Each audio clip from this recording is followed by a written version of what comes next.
Na serie de operación y confiscación de mga forest product como el mga trozo y palo desde mga actividad de illegal logging y mga transportación de palo sin propio papeles y documentos, taman turnover con este mga confiscao palo na custodia del Community Environment and Natural Resources Office. Actualmente en Cancena más o menos 20,000 volt feet de palo elta está afuera del antes oficina del centro a Quinapazonanca. Por eso Flano Aura del Centro amo para dona con este magapalo na Departamento de Educación y Commission on Higher Education. Asegun con el jefe del centro na Ciudad Ben Acana, el magapalo puede usar para hacer magasilya, mesa, rehabilitación de maga classrooms y construcción de maga edificio.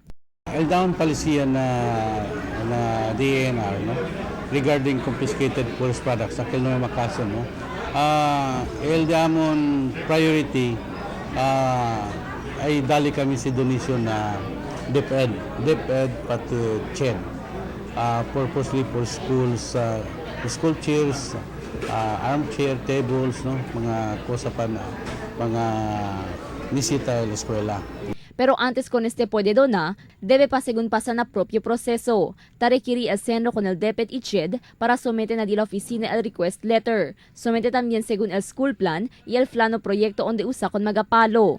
El proseso de ese, si quiere el eskwela man abel, no?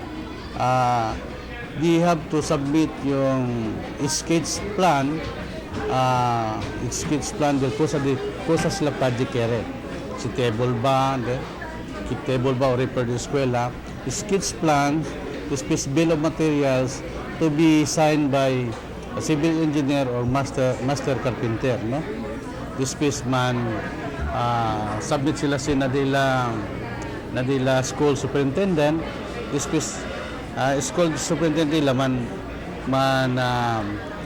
repair kanamon for request man repair kanamon para diamond action, no? Mientras tanto, taraitara también el centro na mga principal y oficiales del cada escuela acerca al policía del DNR na kurtada de pono. Debe según someter request o saka permiso na DNR por medio del centro office antes kurta pono o rama del palo adentro del vicinidad del school campus.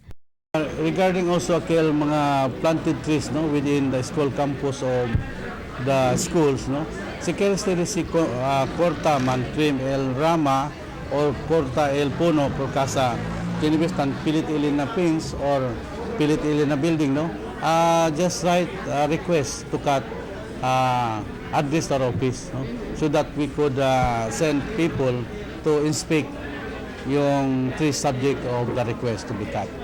Quien según propio castigo impone na persona quien viola con el ley acerca na kurtada de pono que estipulado na Presidential Decree 953. Según el centro, el persona quien viola con el ley puede enfrentar el 1,000 valor de castigo o 6 meses imprisonment depende na pesadez del violación. Crisel Almonía, Dateline Zamboanga.